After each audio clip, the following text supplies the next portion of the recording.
Welcome to this bonus side quest edition of the Jay and Rob Toy Show, except for there is no Jay this time. You'll get to check out his stuff, what he's doing at 9 o'clock tonight with Michael Mercy over on his channel, where they discuss all the recent price hikes of action figures. Tonight, much like last week, you get to join me as we sit and chat with an infamous or a famous author, depending on your taste and your brand. Tonight is a gentleman who's no stranger to the Jay and Rob Toy Show crowd, as we've been talking and lauding his book, Knockoffs. I wish I had a better intro than that, but the man himself is somehow even better than his books that keep on bringing smiles to our entire community. I've just taken a look at his magazine as well that he does, Toy Ventures, and of course we've talked rack toys as well. Before we continue to needlessly plug, because you guys are going to be buying all this stuff because it's awesome, let me bring him on, Mr. Brian Heiler. Hey, thanks for having me, man. Hey, well, we almost missed the start of the show because we were talking backstage, and I'm like, oh my God, we better go live.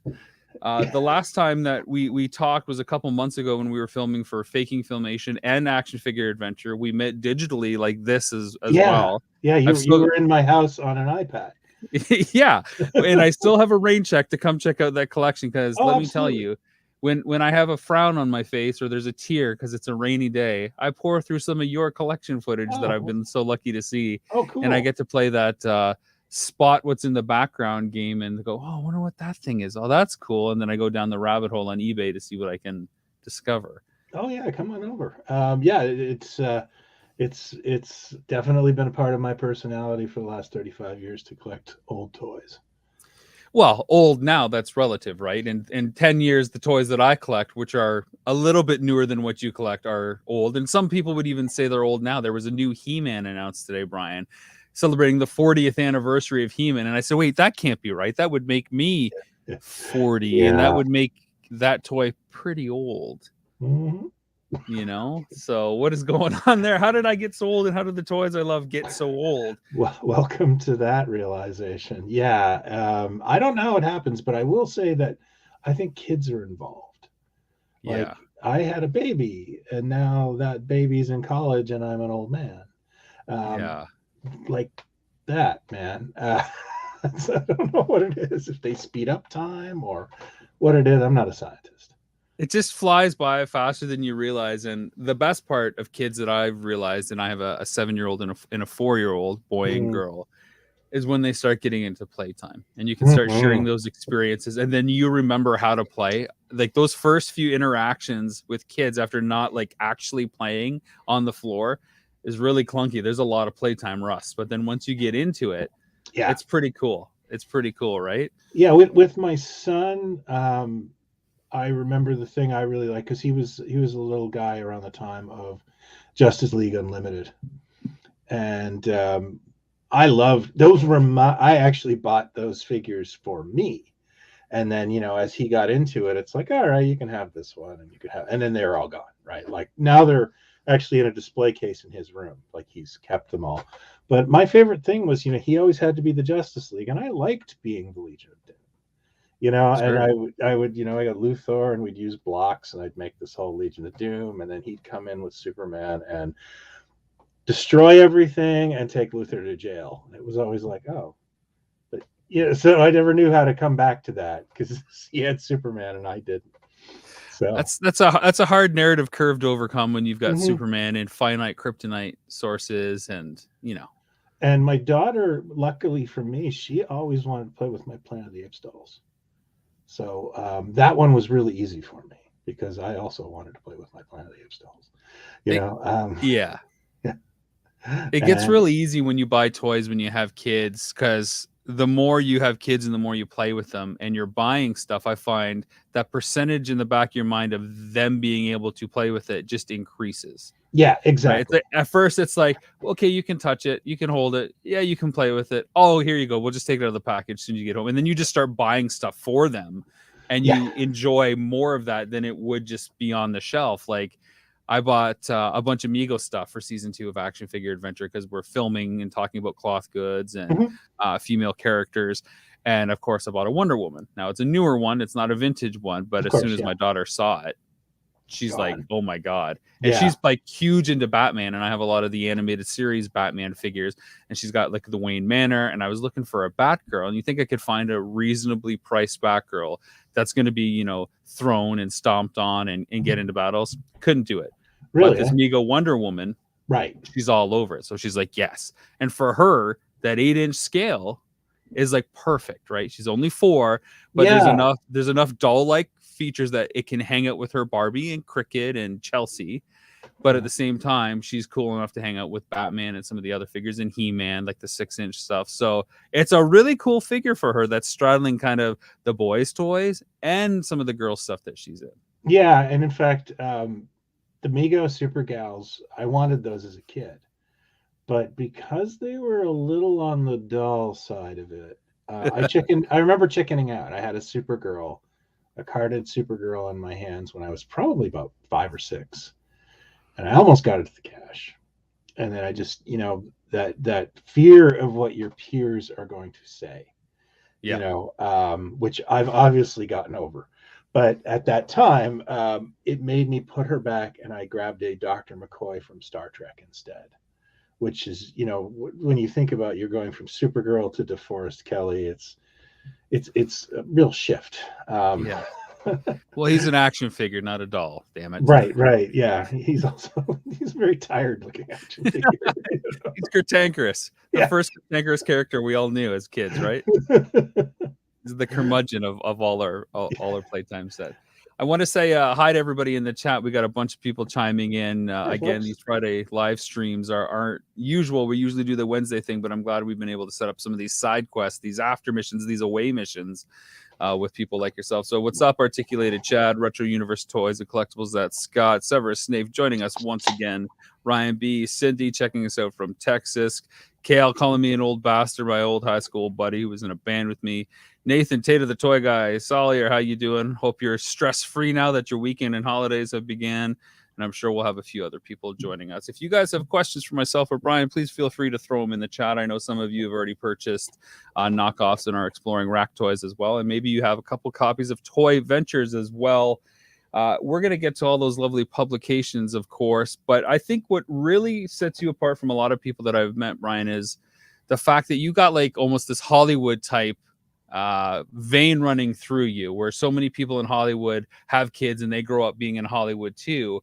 That's kind of how you got into the toy industry. Your folks were, you know, toy business kind of from the get-go. So you grew up kind of as an insider. Yeah, I grew up like it's self-employed parents. So, you know, you end up growing up in your parents' business, and they were distributors. They had, you know, they distributed other things other than toys, but that was the only thing I really cared about. I wasn't into keychains or pantyhose or records at the time. And yeah, they read the magazines, like the Inside Trade magazines. My dad used to go to Toy Fair and bring me stuff back. It definitely set me on this path of being kind of fascinated with the toy industry as a kid. And, did you find that knowledge of like your folks, especially as self-employed people, like really probably grinding and working a lot of hours to make it happen? Did you find that took away the magic of playtime and what toys were, or did it heighten it? No, they let me be a kid. You know, I may have spent some Saturdays as a kid helping pick orders, and you know, I remember, this is really weird, as I was thinking about March break the other day. And I can remember, like, on March break, right, you'd be home, and if your mom had something to do, you'd have to go with dad. I went on sales calls with my dad as a kid, because that's, I think, the first time I ever went, like, downtown Toronto, and, like, you know, he took me to Shopsies and stuff like that, where, you know, I was probably 6. And Shopsies, the great lunch destination of Ontario. Yeah. And I just remember sitting in, like, not lobbies, but outside of an office where he was like making a presentation or trying to buy something, and I'd just be like sitting in the waiting room, you know. And then, you know, I think at the end, you know, I ended up with an ice cream, or we went to like a toy store. I can't remember, but you know, that was childhood. And I was brought on buying trips. I remember going to PK Douglas and seeing the Lincoln Monsters for sale. I was the guy who told my dad, "Can we buy those?" And he went, "Okay." And so, like, there was that was playtime was fun. And I liked going to visit my parents. There's a famous story my family won't give up, is that when I was like 2, I snuck out of the house to go visit my dad at work. I didn't have shoes. It was middle of winter. I got caught by the police, but I almost made it, apparently, because he didn't work that far. So yeah, I've always had kind of a predilection and a fascination with it.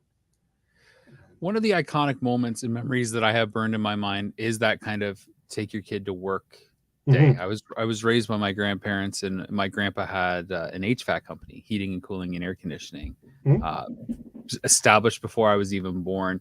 So when I became of age and during summers, I would spend, a week working with him in such March break, much like you're talking about, and seeing my grandpa, who was, I called him dad, seeing dad like that was a complete reality shift from dad who I knew at home. Right. Yeah. Oh yeah. It's like the masks and the different costumes you wear, it really kind of dictate persona. But when I saw people talking to him and how he would talk to them and engage with them, it really made a huge impression on me.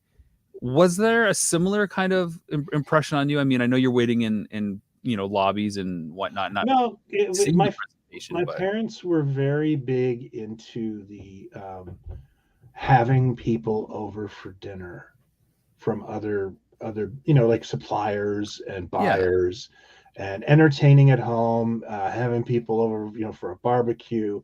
So I always saw them kind of how they worked. You know what I mean? Like, it wasn't, they were the same people home. Like, my father had a red, he had this office in the house. It was kind of cool because it had wood paneling, and if you pushed on one of the doors, the closet opened up, but you didn't pushed on the wall of the wood paneling, the closet opened up. And he had a red phone. And I remember that if that rang, there were two things. One, you did not pick that phone up. And two, you shut up.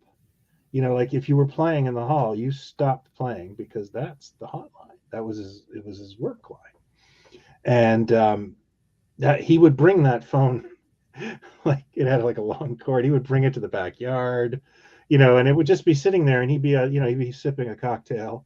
And if that rang, he'd go, okay, everyone answer the phone and then put it down. So that was like, that was how we lived, but at the same point, like, he would come back from a week on the road, and he would basically have like a pajama day, like Saturday, it'd just be like, we're going to watch movies all day. We're just going to order pizza. We're all going to chill out. So he knew how to relax too. So that was good. And yeah, I have a very I'm very satisfied with my childhood. I think we all kind of wish we had gotten this toy or we'd done this, but for the most part, no, I don't think it had any effect on play for me at all. That's all. It's so funny to hear you talk about the phone, because my grandpa, much like your dad, entrepreneur, was that guy. We didn't have a red Batman phone or secret panels or anything like that. But he had a cell phone in the 80s, like in his car with the giant magnet antenna that would go on the top. You had to dial out through this phone that would connect it through your cigarette lighter and wait for it to connect in certain number of beeps before pushing other keys in. And I just remember thinking it was cool, but he's like, oh no, it costs like, $3 to make a phone call in 1989. It's like, well, that's pretty cool. We can call anybody anytime. And it was that kind of thing that blew my mind. But that's what you did for work, right? You had to make sure you were connected, because that's how things kept happening. Right. Yeah, absolutely. I was being on top of your game. And I remember they bought the first fax machine I'd ever seen. Yep. Oh, yes. Oh my goodness. And they put it, they unfortunately couldn't put it in their office for some reason. Bell was giving them a hard time, so they put it in our house. And it was like right in our TV room. And I can remember I had some buddies over and we were watching a movie or something, and the phone rang and the fax started coming out, and they were all like, they all went over to see it. And I realized, like, you guys have never seen that before. And they're like, no, this isn't normal. This isn't something everyone has in their house, dude. Yeah, I don't want to date myself too much, Brian, but when I had a similar thing, friends were over and they're like, what's that? I'm like, it's a fax machine. And they're like, a fax machine? I'm like, yeah, that thing in Back to the Future 2 that's in the future that Marty gets with these faxes that come out and they tell him he's fired? They're like, yeah. I'm like, we've got one of those. That's how we communicate. It's like, why don't you just call them? Because sometimes you need paper to communicate. They're just like, send a letter. I'm like, but if you need that paper now, Yeah. you know, you have to make a phone call to send paper. I don't get it. Yeah. I can remember doing toy deals. I had started my own company in the mid 90s, just out of business school. And I, I was using my grandmother's basement as the office. And I had a fax machine that I could use. And I think I had the interwebs, but I had to like unplug her phone to use the internet, which she didn't really enjoy. 14.4 dial-up modem. Yeah. And I remember buying some toys from a guy, doing a toy deal via the fax. So like, we were writing notes to each other, like how much, and it was like a very primitive email.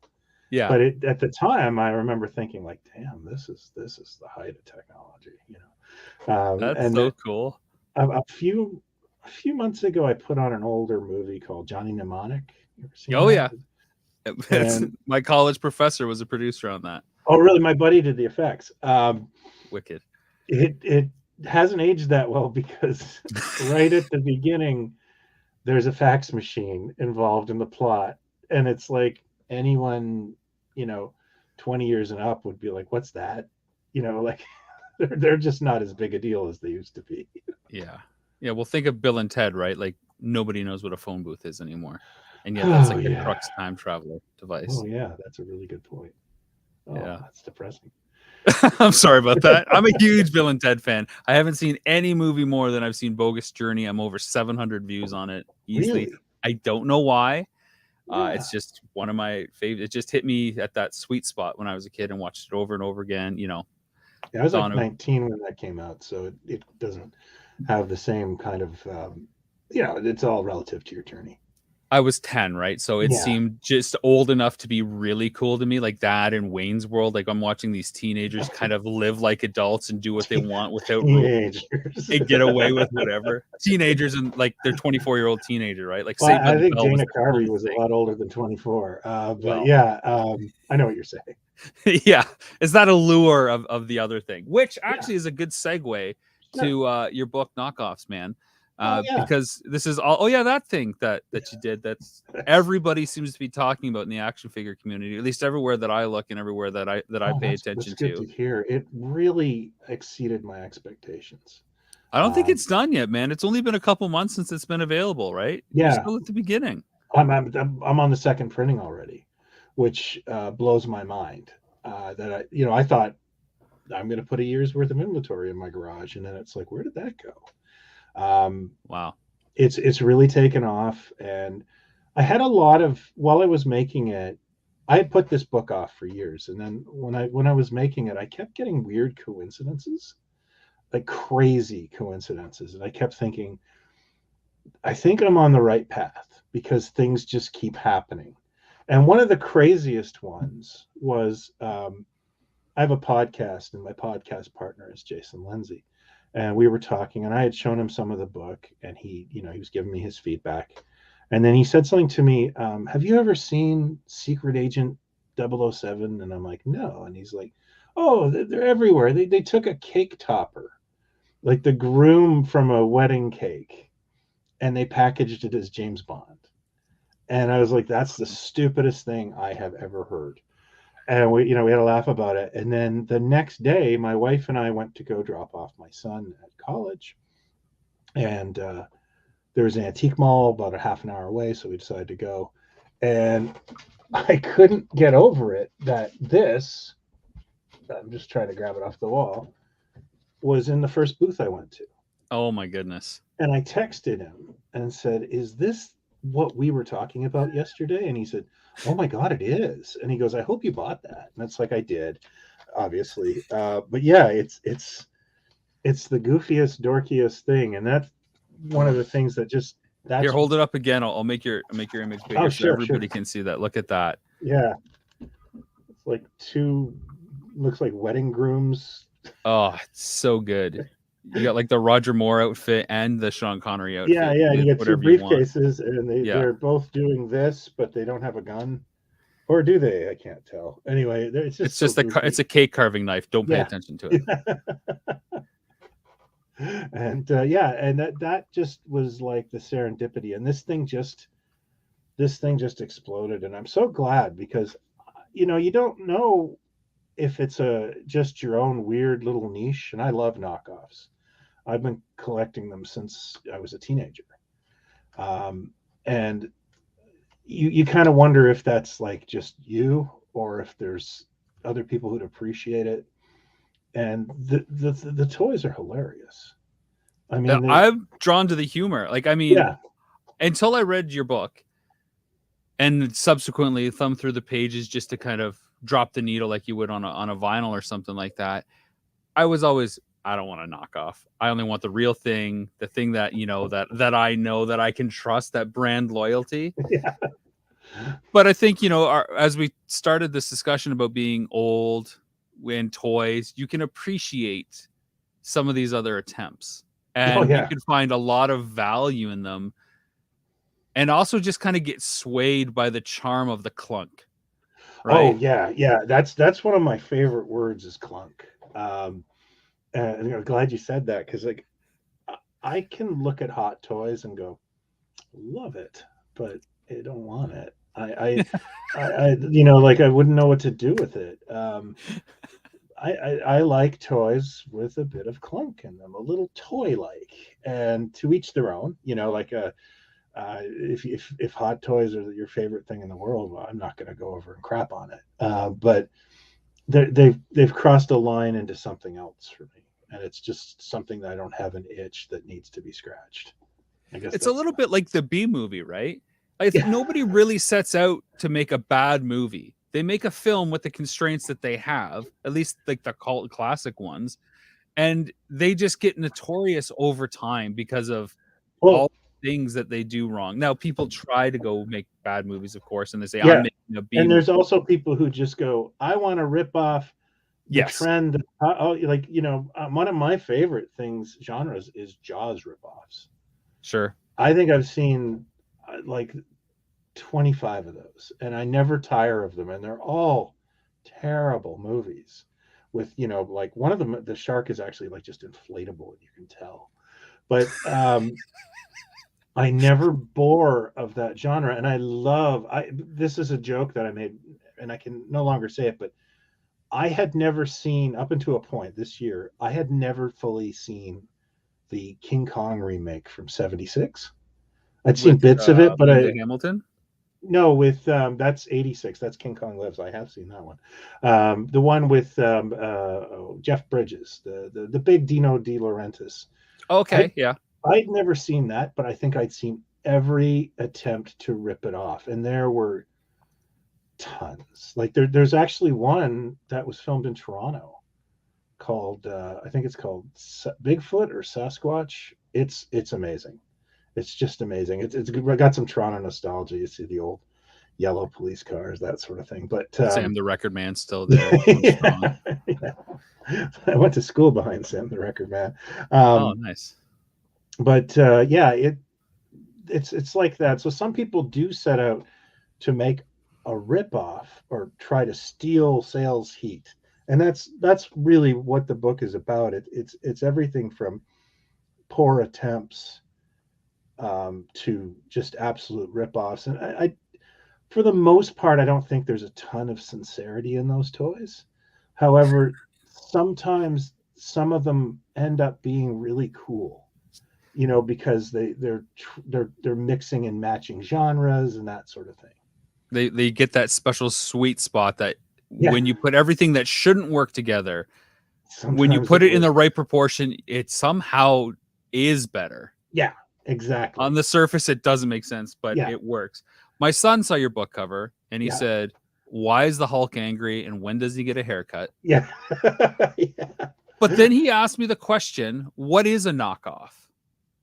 Like what is, and we've kind of danced around what some of the qualities are that make a knockoff. And I gave him an answer, but I'm curious, when somebody asks you, well, what is a knockoff? Like what's the clean succinct definition that you would give somebody that would apply to toys, but movies or music or whatever else, I suppose. What I always like to say, a knockoff is meant to fool your grandparents into thinking it's the thing you want on your Christmas list, but isn't. But there's a lot to it. I mean, you can knock off a genre. And, that's why when in the book I mentioned this is the first action figure was G.I. Joe. And then probably in that same year that G.I. Joe debuted, the first action figure knockoff was born, because, the word didn't exist, but people they could trademark G.I. Joe. They could trademark his look. They could trademark his hands with the little reverse thumbnail, but they couldn't trademark an army man. Yeah. So you ended up with Buddy Charlie. I think the Jerry Seinfeld jokes about having an Army Pete as a kid. You got all of these people rushing to the gate with exactly the same concept, and that's a knockoff. My son, when I explained it to him, maybe not so eloquently as you just did, said, "Why would anybody want to make a fake version of Batman?" And then he said, "But why would any kid want a fake Batman at the same time?" And I try, and I really struggled to answer the question without it being about money.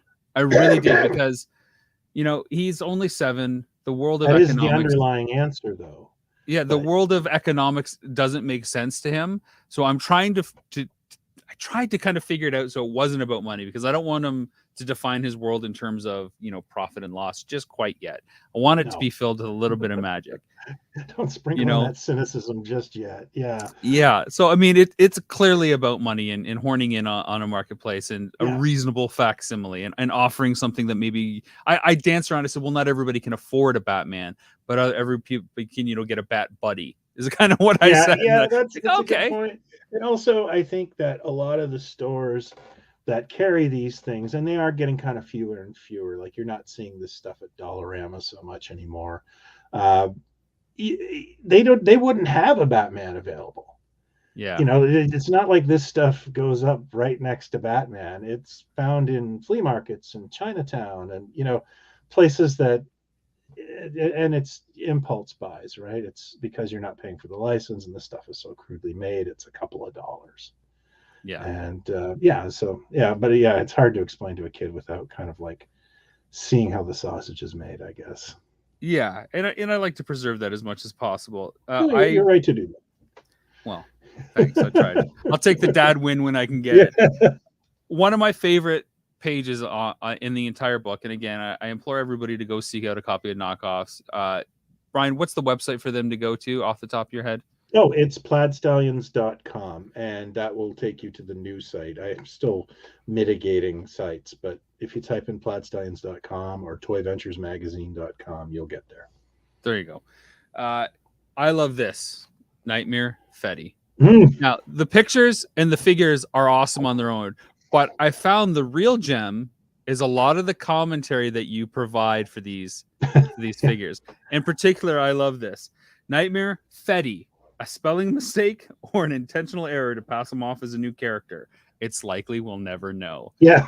There's just something I love about your tone, your sense of humor, and in the wit all together. Like, it is just there's a broad British humor in there. I guess so. I love it, man. I'm a little British. It's funny. I view it as like Mystery Science Theater of toys. In fact, the schedules didn't line up, but Joel Hodgson was supposed to actually write the introduction for this. But he's deep involved in the new season of Mystery Science Theater, and he couldn't do it. So, it's too bad, but I'll work with him on something else. But that and Rack Toys, it's definitely having a gentle poke at these things, without it's kind of like working around the joke, because Nightmare Fetty is ridiculous. And I regret selling my Nightmare Fetty. I actually had that. That's a keeper, man. I got it in a lot of That's something people don't believe unless they see it, right? Yeah. That's the thing with all knockoffs. You don't believe it until you see it. What happened was I bought 4 of my absolute grails from a guy, and he threw a whole bunch of other monster toys in it. And the Fetty was just like I didn't even know I bought it. So I brought it to the Burlington Toy Show. I don't know if you've ever been to that one. Yeah. And put it on my table, and it was, I don't know, I think I put like $50 on it. And like, it's one of those things where you put it on the table and someone just goes, "Yoop," and gives you $50, and you're like, what did I just do? Yeah, You know, something like, happened there.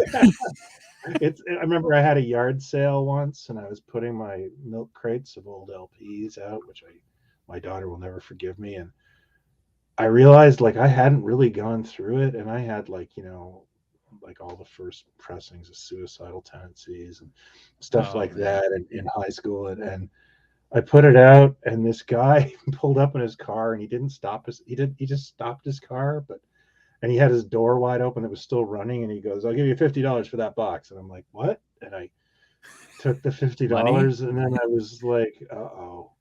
And I swear to God, I went to the flea market the next day, which was just around the corner from me. I saw my record collection on the wall, like new arrivals. It's like, oh, so you have those moments sometimes, and that was the Fetty reminded me of that. I was like, oh, I probably should have done some research on that. But luckily, I kept the photo, which is good. Yeah, that's awesome. You mentioned rack toys. As a kid, I loved them. Like a 4 to 6 year old, I love rack toys. It was something easy for my grandparents to grab while they were in the supermarket, dollar store, whatever. And I was pretty good at making them play with all my other figures and stuff going on.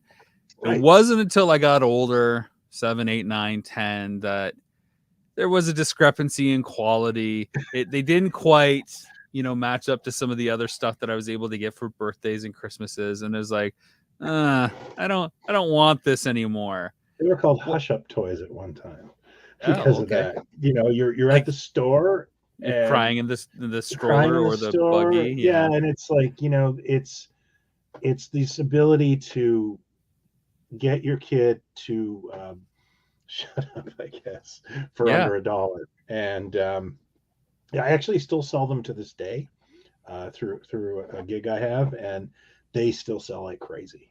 Well, that's what I was going to ask, because I've never seen them go away. They seem to still occupy the same kind of store footprint. Tropes. Yeah.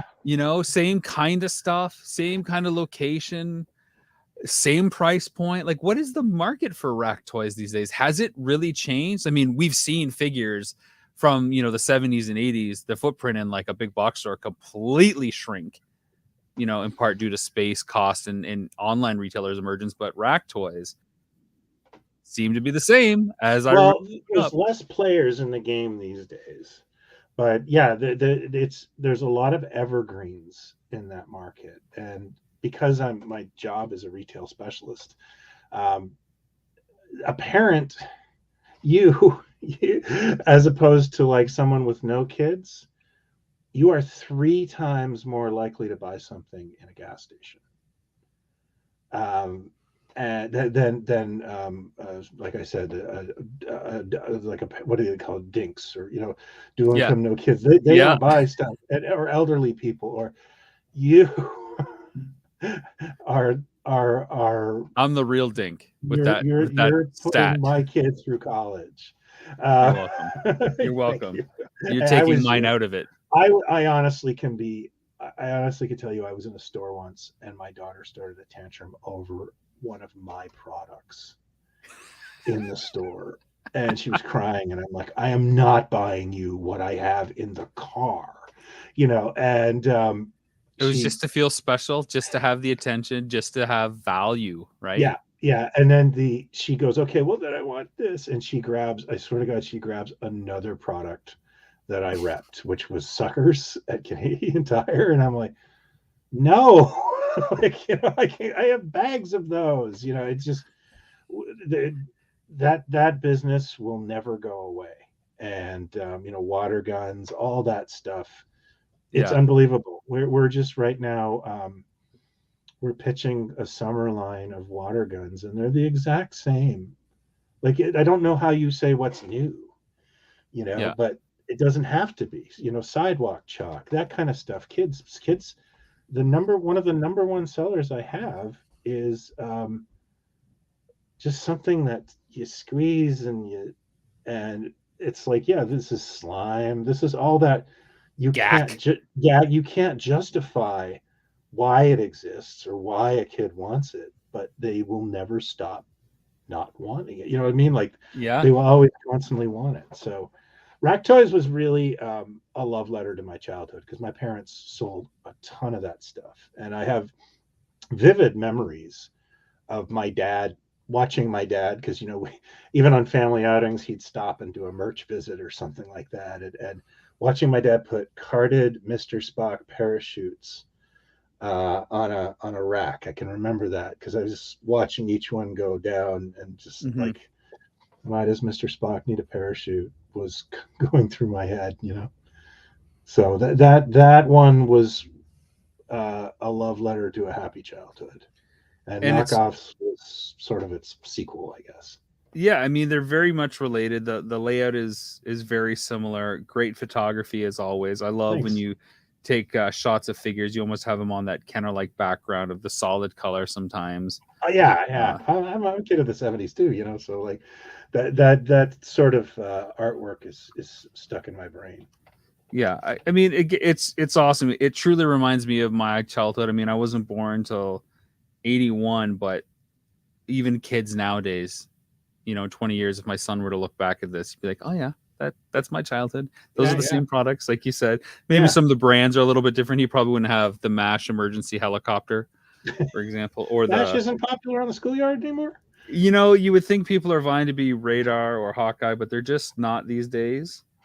Yesterday at Value Village, I found 2 Jamie Farr dinner theater glasses.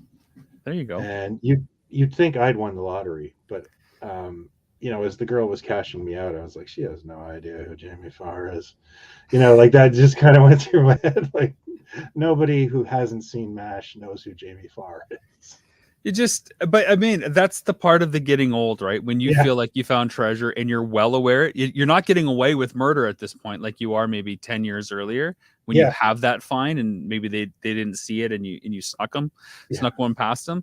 It's clear they don't care. You're the only one that cares. You're the only one excited. And you know what? They're happy to let you have it and have your moment. It was funny. A friend of mine goes to shop in Japan a lot, which is my dream to someday do. And he's a big collector of Gotcha Man, which was called Battle of the Planets here. Mm-hmm. And he told me once that, that's like in the old man section of the store now. Like, because it didn't really have a ton of, it was big in the 70s and early 80s. It had like one attempt at a revival in the 90s. But it doesn't really quite have the same like longevity as Gundam or things that just keep getting Star Blazer, spaceship, battleship Yamato, that kind of stuff. Yeah. And it was really like, he's like, it was a really weird feeling, to realize that like this property you love isn't probably going to keep going, ticking clock. Yeah, like $6 Million Man merchandise. I run into it all the time and I'm all excited, and it's like, but it didn't ever have any, like it's a 5-season show from the 70s and then really didn't do a heck of a lot after. There was a couple of TV movies, but if you were born in 1985, you could go your entire life and not know what that is. So it's a weird feeling sometimes. I was just young enough to remember it loosely. Like I said, born in 81, and I kind of, much like the Dukes of Hazzard, I knew it because the reruns were on before the shows that I wanted to watch. So I was aware of it through ancillary, marketing means. But at least I still got exposed to it, right? You were probably watching the reruns when you were a kid, and I was in college watching them. So well, that's the way that goes. And of course, as you saw on one of our recent episodes of the Jay and Rob Toy Show, I had to buy the Bionic Woman's. I saw that. Yeah, how hair did I salon. Inspire that? Well, we were talking about the difference between men action figures and girl dolls, and you're like, they're essentially the same character, Bionic Woman and the $6 Million Man. Yet he gets all these action parts and these, arms that you can swap in, and she gets a hair salon. Yeah. And so I had to buy the hair salon because you talk about it in such great detail, and we have to film these things for the most part. Okay. Yeah. So I bought it, and of course, we now have a curse upon everybody that will Right. watch this. The Curse of Meldo. Go back Meldo. and check that episode, everybody, if you want to know what's really going on there. But yeah, I mean, it was cool to check that out. And I got to admit, even as a kid, and more so now, because I'm so sick of these reboots that we're getting and these refresh attempts at Ghostbusters, He-Man, G.I. Joe, TMNT, do it all over again. Yeah, yeah. The unexplored stuff for me is everything before I was alive. Stuff that I would see of my uncles and aunts, you know, that I was kind of like there was an allure about it. I didn't understand it because I didn't watch the stuff, but I was like, oh, that's kind of neat. I wonder. But now as a toy collector, it's like I can go back, I can do the research, I can watch the shows, and then I can really get into it. So for me, I've got like 20 years of action figures that I've barely scraped the surface on, let alone the knockoffs that go with them. Yeah. Right. Yeah. And that's really cool. Yeah, that's fun. I totally get the allure of things before you. I was like that right off the bat. Like we had a used bookstore in our town, and I used to go in there and look at it was 10-cent comics, I think. You know, just back, you know, like any people would bring in comics and they'd give them 5 cents a piece, and then they'd sell them for 10 or 20. I can't remember what it was. And I would always pick up the 60s stuff of TV shows I'd never seen. Yeah, I remember buying Dark Shadows comics and Fantastic Voyage comics. Like it was like stacks of that stuff. Anytime there was a TV comic from the 60s, I'd buy it just to figure out what the show, like My Favorite Martian. And I just remember being completely fascinated. And that was the only way I could check out these shows. This is pre-VHS, you know, or anything like that. So I remember that. I remember that very vividly. And there was a kid down the street who had an older brother, like 5 years older than him at least. And his older brother had gifted him his G.I. Joe Space Capsule from like the 60s, the old, you know, original G.I. Joe. And I sort of I was fascinated by that toy. I wanted to know everything about it. And this guy was like, you can't touch it. It's my brother's, you know. But, you know, I'd be like, you know, just like staring at it as a kid, you know? I was a little afraid of his brother, so I wasn't going to touch it. But that kind of stuff just set my wheels in motion a little bit. You completely triggered a memory to me because I had a lot of comics growing up as a kid. Well, not a lot, like nothing I really cared about. The kind of thing I'd roll up and stick in my back pocket after going to Shaw's Variety Store or something like that, right? But I have a stack of comics from my uncle that are all from the 60s. A lot of horror stuff, a lot of like early Marvel stuff, like nothing in great condition, a lot of like Archies and stuff. And I always kind of had them in a separate pile. And I still have those, but I don't have like any of my own comics for some reason. Yeah. Well, you can. I have those and like hockey cards and stuff like that. Yeah. And there's just something about the way that they were printed and the way they look and the way they feel was so foreign to my own experience and the stuff that I was first indoctrinated into, right? The way that an action figure should feel, the way a comic book should feel, the way paper needs to feel. That was so different. Mm-hmm. And yet it was still the same thing. Yeah. Right. Yeah, but it was new. Absolutely. And it was like Indiana Jones, right? You discover something that predates anything that you've ever had an experience to. And it's like, you know, there's value there. Yeah. Yeah. I also had the blessing of living next to a family that they had like, their kids were like 10 years older than me. And these people really liked me. They really, really liked me. And they, you know, occasionally I'd be walking down the street and they'd be like, Brian, come here. This is from our son's room. You can have it. And it would be like, the one I remember the best is a big box of Universal Monster trading cards from the 60s. Wow. And they all had jokes on them. And I think Topps did them a few times. In fact, I think I have the ones from when I was about 10, which came out about 81. But yeah, that kind of stuff where you're like, what are these? You know, what have I? It feels like you've missed a meeting a lot of the time when you're handed that stuff. You're catching up. How did why didn't anyone tell me this happened? And yeah, that kind of stuff. And that was I went through, and then I was smart enough to figure out that if I saw kids I grew up with having a yard sale, they're probably selling the toys. And I had almost a mental inventory, like he had Shogun Warriors. And then I would just go over on my bike and buy it. Yeah, I'd buy Shogun Warriors, and we're like, thank God we don't go to the same high school, and but yeah, I figured out. Yeah, Mazinga was I bought Mazinga off an old friend. I still have it. That like I think I bought that in 1982 off a guy. So I had some good ideas. I figured out some good things when I was young. Just wish I had done more with it. But yeah. Speaking of trading cards, I recently got a package in the mail that contained a bunch of trading cards, and of course, the package was for Toy Ventures magazine, and you included these trading cards. And I told you just before we started, and I'll fan them out so everybody can see them. So these are all in there, and they're all covered with some great URLs if you want to go hunting and stuff. But platstallions.com is the big one that's on a lot of them. And of course, that's your site where everybody can grab rack toys, knockoffs, and of course, subscribe to Toy Ventures and get back issues too. My daughter grabbed them instantly, and she plays with one of my Batcaves. Said, "Oh, these are going to be Batman's posters." So I just love the idea of Batman having like a Frankenstein poster in the Batcave. Like, why hasn't DC done that? Like, it's cool that he's got his evidence room and the giant the big penny and all that shit. Yeah, but the dinosaur. Like that's cool and all. But how much cooler would it be if he had Dracula and Frankenstein and like all the stuff that really colored who he is, anyways? Let's be honest. Or or Zorro at least.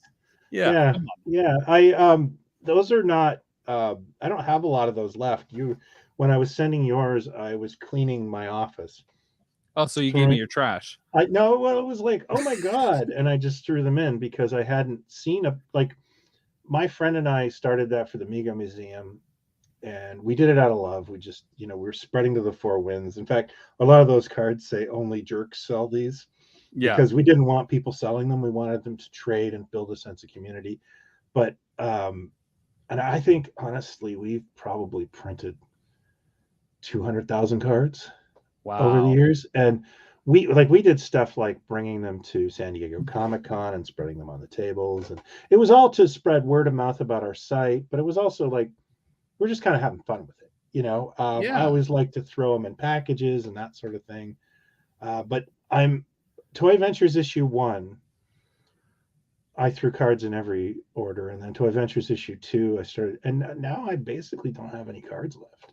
Like, it's an end of an era. Like, my wife used to joke about, like, there's always these stupid cards in the house. Like, they'd be in every drawer, in every couch. A butter knife, and there's a Frankenstein card on top of it. And be sweeping, and there's at least one card. Vacuuming under the couch, it gets stuck. You put it between your bicycle spokes. And so to be at the end of an era where I have basically like a little box of them left is like I don't have any remorse. I wish I'd kept more because I don't even think I have a complete set.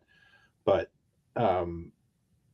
it was a lot of fun. It was a madness. It was when we had a lot of collector's zeal. And instead of fighting on the internet or doing something silly, we actually just had a fun. We did something silly, but we put something out there that made people happy. And it makes me so happy when I see people's collections, like Mego collections especially, and they've got the cards behind the characters or something like that. It's like, okay, we made a difference. That's cool. I'm gonna treat them more precious now that you say they're quite rare. And I don't know if Batman's gonna have as many posters in his cave that my daughter wants, but at the same time, I love the delight that she instantly saw them on my desk and grabbed them and was just like shuffling through them to understand. Like, she can't read or anything yet, but like she just loved the imagery. Yeah, the imagery, and most of the imagery is the toys themselves. So yeah, and I cut my teeth on design with those, which really was helpful. I just wanted the pink stick of gum that would have cut my mouth had I tried to chew it. That's the only piece that's missing. We joked about trying to get a wax wrapper, and I think we finally did find, now that we're kind of at the end, there is a wax wrapper printer, but I don't think anyone makes that gum anymore. That terrible, terrible gum. The tooth, that toothbreaker gum. That wasn't the only thing in the package, though. There was this awesome thing that I discovered. Very proud of that. Yeah, and I saw you post this online, so I wasn't immediately surprised, but I was delighted when I got to see it like up close. You want to explain what this is for everybody out there? Yeah, what that is Star Team was a notorious knockoff of Star Wars. Very, very obvious line of toys meant to knock off Star Wars. And what the artist Dave Waugh did that, and Dave Waugh is an amazing artist. He got the idea that if we let's do a movie poster, but let's base it on Star Crash, which is a notorious Star Wars ripoff movie starring Carolyn Monroe and David Hasselhoff. And the Star Crash poster and the Star Team, it just was such a meta thing to do. And Dave knocked it out of the park. And then I originally was going to do a different premium with the magazine, but pull-out posters were so fun back in the, the 70s and 80s. And I decided to do that. And I've got one framed behind me, actually. And we had so much fun doing it. And there's lots of little Easter eggs in there. There's some, the credits are SCTV and different things. Yeah. And I'm really glad we did that. And it's another one of those things where you do it and you go, oh, I can't believe how many people love this toy line. Yeah, like, it's cool. And I gotta say, like the cards, the poster, for everybody that hasn't had these in their hands, these are high quality products. Like we're joking right now about the tchotchkiness of it and the fun. But you can't have fun if something feels cheap. Like, sure, there's a surface level fun, but like there is a value to these things. Like these are, really thick cards that aren't going to like tear. Yeah, my background is publishing. I'm definitely going to pick your brain about a lot of these ideas, especially when it comes to our season 2 Kickstarter for Action Figure Adventure. Oh, sure. And one of the things I do is I always want to include a little tchotchke. We've done stickers. We did a t-shirt iron-on. That was a favorite. We did a pennant for the Mego Mad Monster Castle with the Mego Mad Monsters. And the last issue, we did a glider. Wow. Yeah. I don't know if I have one kicking here, but it was of Mr. Rock, the notorious Star Trek knockoff. Right. And that thing was hilarious. I can't believe, when you get these big bucks from China and you're like, I can't believe I made this weird idea, It's top-notch quality. And that's the thing I appreciate of between all your 2 books and, admittedly my first copy of Toy Venture magazine. Oh, I gave the guys a bunch of those to give to you. Oh, I didn't realize. They haven't given them to me yet. Oh, well then. They're holding out on me. I've caused a problem. For them. For them. I'm gonna have to have some words with those guys. Oh, but I thought you were you were on board. No, not at all. I'm missing out. I'm missing out, but I'm catching up. Again, I can catch up now. I'm working on issue 7 right now, actually. But there's great stuff in here, much like your other books. There's a really cool deep dive and some imagery that's laid out well and really pops. Bit of the story, bit of the history, bit of personal flavor of what you're thinking of each of this stuff. You're breaking down the Star Team. Like this was a lot of fun to do. Yeah, there's some quality stuff here. This isn't like I was kind of joking when we're streaming live to YouTube right now, but I feel like there's 1,000,001 toy channels on YouTube, and everybody's like, "Here's my review of this figure, and it's awesome." Here's my here's my connector robot, and it's awesome, and I love it because the color red really pops, and like that's their video for the week, and it's like okay, and I almost wanted to the other side where they're like, "Damn you, Hasbro," there's a lot of that going on too. Yeah, and so I feel like there's so much surface stuff where we're talking about the very minimum amount of things to get an 8-minute runtime because it hits some sort of magic analytic out there, that the true value stuff, like what you're doing here, really rises to the top and like really kind of divides the cream from the other stuff at the bottom of the bowl. So it's really awesome, man. Like I don't do it alone. I mean, I have a lot of people helping me, and one of my partners in this, we both were on the same page physically and literally, I guess, about how it should be. And he pushes me really hard. Like, sometimes I'll send him an article and he go, "Oh, this would be great if we were in 1995." And, and I go, "Okay, you're right." And I go back to it. And he's really, he's pulled some really great creative ideas out of me, things that we were doing the article last issue about a knockoff line called Thriller and the Graveyard Gang, which is based on the Michael Jackson Thriller video. Yeah, it's in the Knockoff book. Yeah, it's in the Knockoff book, but we actually did a full-on article about it for issue 5 of the magazine. Love it. And I was struggling with its design. And he was laughing at, no, this is ugly. It's horrible. And I walked the dog, and then I went, Michael Jackson trading cards. And, within an hour, I had the whole thing laid out, in that kind of what would be the prototypical 80s style, it's stuff like that where you just sit there and go like, okay, yeah, no, that's my favorite part of this. The research is fun. I've always been like drawn to building cases and figuring things out and that sort of thing. But the other fun of it is trying to figure out the layout based on the personality of the toy, which we really enjoy. Like, it's a real creative challenge. And it stands out though, man. Like, I can tell, like, you're not following some sort of template in Illustrator or InDesign or something. Like, there's character to every section. That's our point. We want every article to be its own thing, and actually we will sit there and go, okay, we can't use green. We've used green already for the Richie Rich, so Land of the Lost has to be blue. We'll do stuff like that. And should Richie have it, or should Land of the Lost have it? Richie's got to have it. We're almost out of time here. I want to remind everybody again to check out plattstallions.com. You can get your hands on all this stuff. Don't rely on people that are helping you film stuff to bring you stuff back to check it out, because they're clearly unreliable. And I hope they're watching this. They're going to get an angry text message in 10 minutes. They know where I live. You're not sorry at all. They do know where you live. But we've got a few minutes for Action Figure Spotlight. I kind of dropped this in an email. Like, do you have anything that you would like to showcase that maybe ties into all of these things? Absolutely. I have a figure as well. Go ahead. I picked a couple of figures from my Knockoff laundry basket because these things are impossible to display. All right, let's see what you got. Okay. First up, I have Superheroes. And what this is an action figure in a, I guess, discarded or overstock Captain Action Aquaman suit. He's got green, very cheaply made Captain Action boots. And what this was this stuff usually showed up in England, and they would put the Captain Action outfits and masks on these cheap blow molded heads, these blow molded bodies, and sell it to kids, for 99 pence or whatever.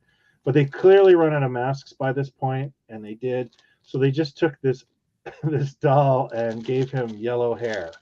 No eye detail, no nothing like that. And the other one I've got to show is Space Trek. Nice. And Space Trek is a really interesting mashup. One, the figure itself is a knockoff of the Knight of Darkness from Star Team we were talking about. Yep. It is on a very chintzy kind of like throwaway body. But the outfit is the Mego Star Trek 12-inch Klingon, complete with gun. Because, and this makes sense because the Mego Star Trek motion picture line was a notorious bomb for the company. And they probably had a lot of overstock because they just stopped it, like, dead stop, as opposed to thinking they were going to run it for a couple of years.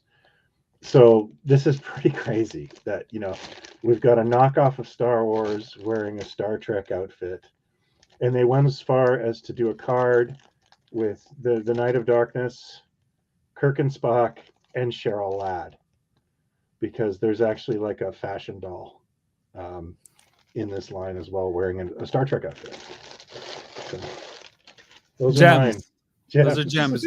My action figure spotlight is nowhere near as cool, but I did mention this when we had our first rendezvous not too long ago, and that's Steve Scout. Oh yes, Kenner's Steve Scout. And I was trying to remember if it was Kenner or not. You're like, oh no, it's definitely Kenner. And I was like, I'm not sure if it's Kenner, which is hilarious. Me questioning your wisdom on something before I was born. But I was blown away by how pristine this package was. Very nice. I was like, oh, that's cool. And I needed something for Action Figure Adventure Season 1, and it was perfect. And it's still in here, and it's still got the little insert that holds him in there. It's really well made. I'm so shocked at how well made this figure is. And that's kind of the allure to almost all the toys before my era, they're all seemingly better made than anything I grew up with. You know, the cloth goods on him is awesome. The articulation, the durability, like listen to he's so tough. Yeah. And you know, his head is plastic and there's a little bit of air in there, but it's really tight and you can't like squeeze the crap out of it. The sewing is phenomenal. Joints where it should be, all the little decor and stuff like that. Even I love the fleur-de-lis, the Boy Scout symbol there, and on the tag attached to his wrist. Yeah, he's got a Kenner tag. My goodness, that is really a minty Steve Scout. Well, you know, I only buy the best. No, I really got I think this cost me $18 US. Yeah, I don't think it's. I think it's a really nice line, but I don't know how popular it was, and even in the day. You know, like I don't remember seeing it in Canada, and that would make sense because we had beavers, didn't we? Did we have? We have Boy Scouts here too. But okay, I mean, we do. Our uniforms are vastly different than the American ones. I used to be a scout, and the big thing is when you have a jamboree with people from other countries in America, you would swap your hats and trade for different garb because you couldn't get anywhere. So, like, I was even collecting as a Boy Scout. Yeah, my daughter was a Girl Guide, which they don't have in the States. They have Girl Scouts, right? Correct. And so I know a little bit about that universe, but my son wasn't a beaver or a cub or anything like that. So I was all of them. Really? All of them. Yeah, I stopped at Scouts. I didn't go to, was it? I don't know. So you did the car derby and all that? Oh, yeah. The slot cars, yeah. That was awesome. Well, growing up, I had a friend whose dad was like a scoutmaster. That was my grandpa. His dad would always be in that outfit. And, but my friends were actually, they both quit. So it was kind of weird, you know? But like, you know, like what's your dad? You guys don't go with your dad? No, we don't like it. No. Well, that was the same with me. When I stopped, my grandpa continued to do it because he wanted to do stuff with the kids. And I liked it for the camping more than anything. But when you get to camp like once every 2 months, you have to go to meetings every week to learn how to tie knots. It's just maybe not as fun as it used to be. So yeah, that'll do it for the show, guys. I really appreciate everybody in the chat chiming in. We didn't get too many questions this week, but everybody is commenting on everything that we're showcasing and talking about, which has been pretty fantastic. Again, that's great. Stallions.com to get your copies of Toy Ventures, Rack Toys, and Knockoffs. Brian, where else can people find some of the shenanigans and other misfit adventures that you get up to on the interweb or otherwise? Oh yeah, I've got a YouTube channel called Brick Mantooth. And we do, you know, Toy Ventures episodes. I have a podcast there called Pod Stallions I do with my friend Jason Lindsay. And I do like Mego reviews and other things like that. And of course, we've got a Facebook group for Pod Stallions, which is called Pod Stallions. That's a lot of fun as well. It's an eclectic mix of topics, and it's very, very friendly. It's great. It's great. I love it. I also saw at one point you could get Brick Mantooth Mego figures. How come we can't get those anymore? What's the deal with that? I've run out of bodies. I have to go buy another big box of bodies. I still have Brick Mantooth Mego figures. I want one. I want to get the first one that you get together whenever that happens. Absolutely. Right. I need to order another big. I'll get 100 bodies and I'll sell 100 bricks. It's crazy. Love it. Yeah, I'm almost out. But what a wacky ride that's been. Like, I have a commercial for it on my YouTube channel. I saw it. It's funny. My kids are so small, you know. That's filmed in my grandma's basement, by the way. That beautiful 70s set was my grandmother's basement. I love it. You guys can find me, of course, at all the usual spots, at Action Figure Adventure on Instagram, at the Jay and Rob Toy Show on Instagram, at Rob McZob on Twitter is the easiest place to get a hold of me. Message me. Some of you know I'm on Facebook as well. Just message me where you can. Check out all the stuff. Of course, hit like and subscribe to this channel for more great stuff. Brian, it's been a pleasure reconnecting again without the pressure of a question list and topics I need to cover for broadcast series. Yeah. It's great. Again, folks, I mentioned Brian will be making he's all over season 2 of Action Figure Adventure. Oh, I'm he has some incredibly insightful commentary.